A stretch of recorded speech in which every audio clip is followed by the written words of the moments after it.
تربت میں C T D کے ہاتھوں مارے جانے والے بالاچ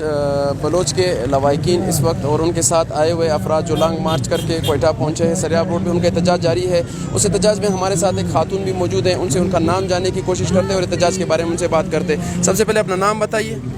میرا نام کلثوم نیاز بلوچ ہے، میں نیشنل پارٹی کی صوبائی خواتین سیکرٹری ہوں۔ اچھا، ہمارے ناظرین کو آپ تفصیل سے بتائیں اس احتجاج کے بارے میں۔ دیکھیے، ہم نیشنل پارٹی کے جو رہنما ہیں مرکزی صوبائی اور جو ہمارے خواتین رہنما BSO پچار کے جو ہمارے کامریڈز ہیں، ہم ان کے ساتھ ایک وفد کی شکل میں جو لانگ مارچ تربت سے آیا، ان کے شرکاء کے ساتھ اظہار یکجہتی کرنے آئے ہیں۔ سب سے پہلے تو دیکھیں، مسئلہ یہ ہے کہ پہلے تو یہ ہوتا تھا کہ بلوچستان میں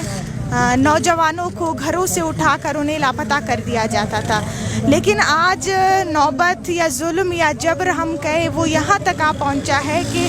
نوجوانوں کو پہلے گھروں سے CTD یا FC اٹھا کر لے جاتی ہے، انہیں سالوں سال یا 3 مہینے 6 مہینے ان کو لاپتہ کر دیا جاتا ہے، پھر ان کو ایک فیک انکاؤنٹر میں شہید کر کے یہ شو کیا جاتا ہے کہ یہ جو ہے نا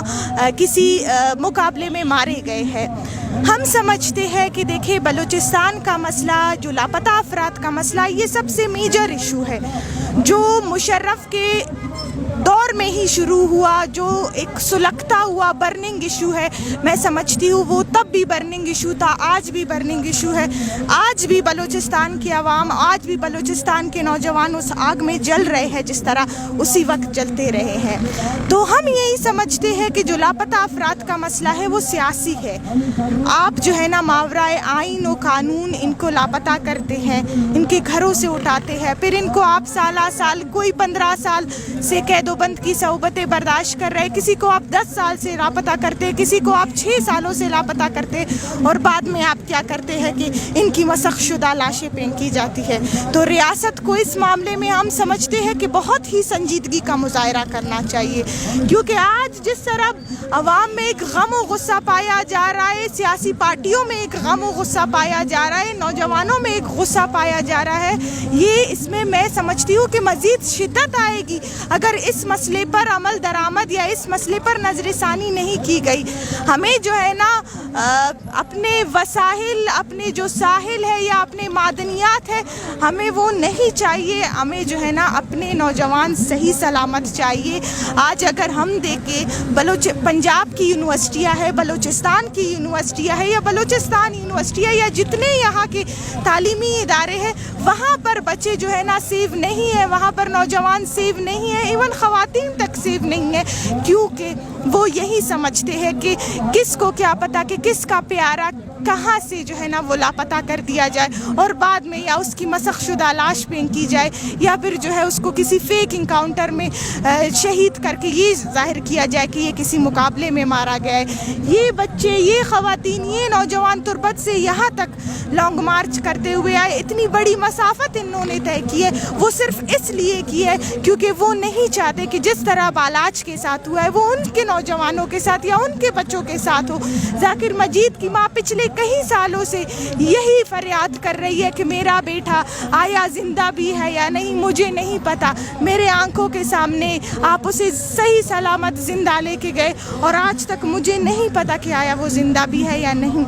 یہ قانون، یہ ملک جو ہے وہ یہی دعویٰ کرتا ہے، اس ملک کے حکمران، یہ ریاست یہی دعویٰ کرتی ہے کہ جو ہے نا یہاں پہ قانون کی بالادستی ہے، یہاں آئین کی بالادستی ہے، لیکن ہم نہیں سمجھتے، کیونکہ اگر یہاں قانون بالادست ہوتا، یہاں پہ آئین بالادست ہوتا، تو جہاں سے بھی کسی نوجوان کو لاپتہ کر دیا جاتا تو اسے 24 گھنٹے کے اندر عدالت میں پیش کیا جاتا۔ ان پر کوئی بھی اگر الزام ہے، انہوں نے اگر کوئی بھی جرم کیا ہے تو یہ عدالتیں جو پاکستان نے بنائی ہے تو خدا را انہیں عدالتوں میں پیش کرو۔ اس طرح کسی ماں کے لال کو آپ گھر سے زندہ اٹھا کر اس کی لاش پھینکتے ہیں، تو میں سمجھتی ہوں کہ بلوچستان آج جو ہے جل رہا ہے، آج بلوچستان میں انتشار پھیلا ہوا ہے، آج بلوچستان میں جو ہے نا ایک ایسا خوف کا ماحول پھیلا ہوا ہے کہ کوئی اپنے گھر سے نکلنے تک کو تیار نہیں ہوتا، اور یہی مائیں اور یہی بہنیں اسی خوف میں مبتلا ہوتی ہے کہ آیا ہمارا بھائی یا ہمارا شوہر یا ہمارا والد دوبارہ گھر جو ہے وہ صحیح سلامت آئے گا بھی یا نہیں۔ تو ہم سمجھتے ہیں